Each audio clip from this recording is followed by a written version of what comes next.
Bonsoir Nightline, je t'écoute. Donc Nightline Lille, c'est en gros un service d'écoute. Nous, on est disponible par téléphone et par chat. Et l'objectif, c'est que tous les étudiants, quels qu'ils soient, puissent nous contacter et venir discuter avec nous de ce qu'ils ont sur le cœur, de leurs problèmes, et que ce soit des gros problèmes, des petits problèmes, peu importe, on est là. Et nous, on va les écouter et on va vraiment faire que les écouter. Donc en fait, on va rester non directif, on va pas donner de conseils, mais on va pas les juger non plus, on va maintenir l'anonymat, on va maintenir la confidentialité, etc. Donc on va tout mettre en place pour que ils puissent se confier à nous en toute bonne et due forme.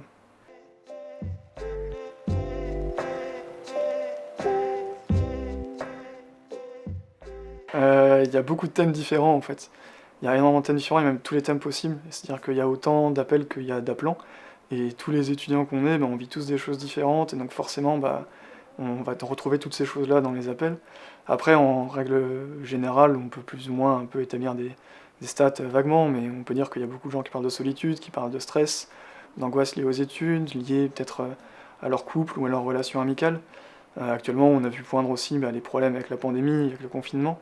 Mais de manière générale, on a vraiment tout touché et ça va aller des sujets du coup bah, comme les cours ou des sujets comme les viols, les suicides.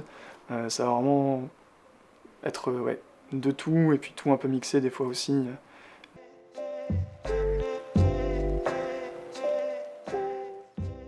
Ce qui a changé, c'est quand même pas mal d'isolement en plus, qu'on entend beaucoup à travers les appels quand même.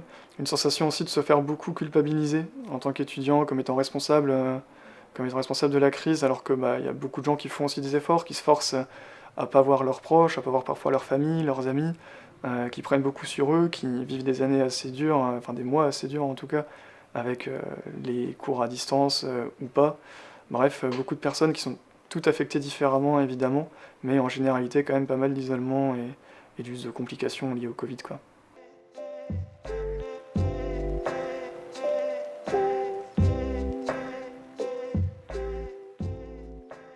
Ce que je peux te dire, c'est plutôt sur le suicide qu'on a des chiffres à la limite. Il y a, selon les études, et là ça dépend un petit peu, mais les chiffres oscillent entre 10 et 30% d'étudiants qui pensent au suicide chaque année. Donc c'est des chiffres, même si on prenait le 10%, qui est du coup une seule étude, mais bon, admettons, c'est déjà énorme.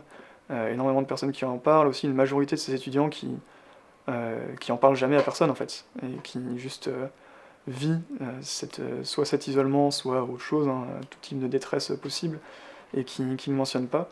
Ou alors un autre chiffre à la limite que je peux te donner, c'est le fait que tous les services de santé universitaires, donc les SUMS, les BAPU, donc ces structures d'aide psychologique et de soins, mais ces structures-là sont saturées en permanence.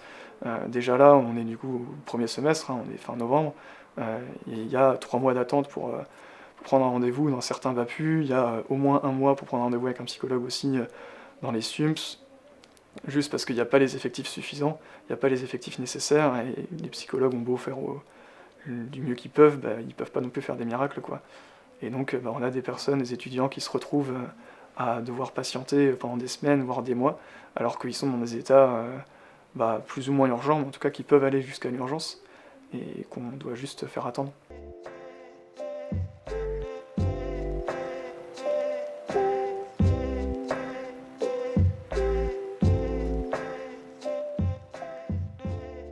Oui, on a beaucoup de retours d'appelants qui nous disent que ça les soulage de parler, et de toute façon, que ce soit à Nightline, à d'autres services d'écoute, à un psy, à des proches, à n'importe qui, d'une manière générale, c'est quand même assez reconnu maintenant, et ça l'est de plus en plus en tout cas, et nous on essaye de justement montrer ça, de combattre un peu le tabou qu'il y a sur le fait de parler de sa santé mentale et de parler de soi en France, surtout en France, j'allais dire en France et ailleurs, mais surtout en France.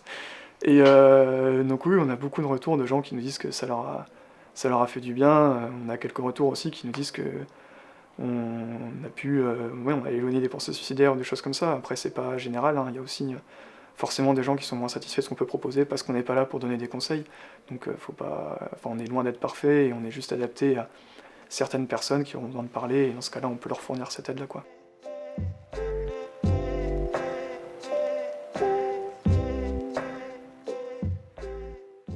Il y a beaucoup de personnes qui nous disaient que les problèmes qu'ils nous confiaient, qui parfois étaient très lourds à porter, elles n'en avaient jamais parlé à personne d'autre que nous. ou alors un nombre très restreint de personnes parce qu'elles avaient honte, parce qu'elles osaient pas, ou des choses comme ça, peu importe les raisons. Et d'une manière générale, et ça c'est aussi au niveau personnel, on voit beaucoup de personnes autour de nous qui vont pas bien, en fait qui le disent pas, ou on s'en rend pas compte, on pose pas forcément la question non plus, hein. Des fois la faute est dans les deux camps. Mais ouais, il y a beaucoup de tabous, beaucoup de stigmatisation, et même chez les jeunes, on s'attend du coup à ce qu'ils aient quand même plus de facilité à en parler, que les mentalités aient évolué, etc. Oui, les mentalités évoluent, mais elles évoluent quand même assez lentement, et il y a encore un tabou énorme, une grosse stigmatisation, et qui est encore une fois plus présente en France que dans les autres pays européens, où pour le coup il y a plus d'actions déjà qui ont été faites, de prévention, etc. Il faut savoir que le suicide, ça tue, c'est la deuxième cause de mortalité chez les jeunes, la première étant les accidents de la route. Et en titre de comparaison, des actions de prévention qu'on peut voir, il n'y a pas le même nombre d'actions de prévention pour les accidents de la route et pour la santé mentale. Cela fait maintenant plusieurs mois que les étudiants sont obligés de travailler chez eux, une situation qui peut lasser et mener parfois au décrochage scolaire. Nous avons rencontré Clément en 5e année à HEI qui réussit à s'adapter et Margot et Zoé en première année à l'ILIS pour qui la situation est très compliquée. Les cours à distance me vont très bien, je l'avoue. Ça me permet d'être plus efficace, de mieux gérer ma journée. Donc c'est vraiment d'un point de vue social que j'ai envie de retourner à l'école. Et aussi d'un point de vue des projets pour avoir le matériel à disposition. Et donc les TP.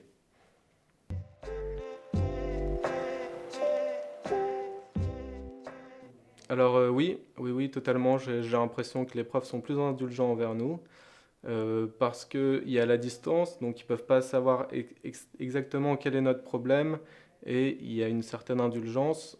Ensuite, au niveau des notes, ça c'est clair et net, c'est beaucoup plus donné vu qu'on peut travailler à plusieurs. Donc, certes, on fait tous le DS, mais à plusieurs cerveaux, c'est vraiment trop simple.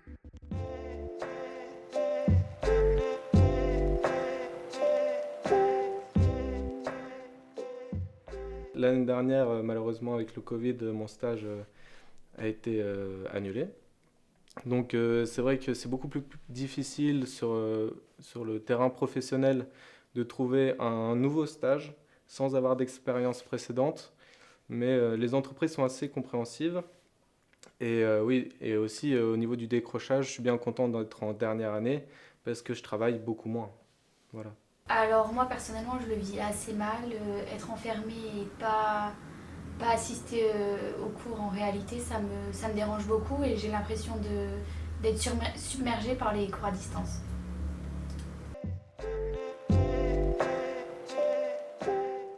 Ah ouais c'est compliqué, on voit que notre entourage et on a un peu l'impression, enfin on a ras-le-bol quoi, les quatre murs au bout d'un moment c'est fatigant.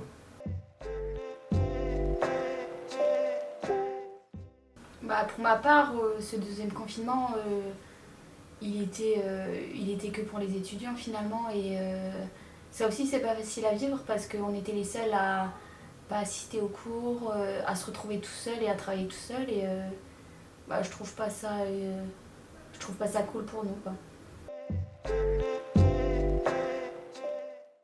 Ouais et puis je pense on peut rester concentré 15 minutes au début. Mais c'est vrai que rester devant 4 heures devant un ordinateur, c'est juste compliqué de rester concentré les 4 heures, quoi.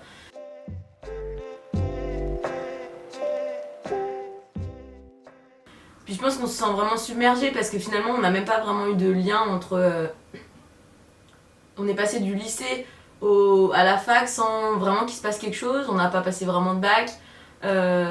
Et on se retrouve là à la fac, on se retrouve à avoir des partiels, ça va presque pratiquement faire 1 an qu'on n'a pas été évalué et on n'est pas du tout encadré, on est libre devant un ordinateur encore une fois et ouais moi je pense qu'il y a par moments on se sent vraiment submergé. En plus je pense que les profs ils ont tendance à nous rajouter des choses parce que pour eux on a potentiellement plus de temps libre chez nous et voilà et donc ouais je pense que le sentiment on se sent quand même pas mal par moments, on est pris de panique en se disant les partiels ils arrivent, on a 15 millions de projets et avec ça on doit essayer de manager comme on peut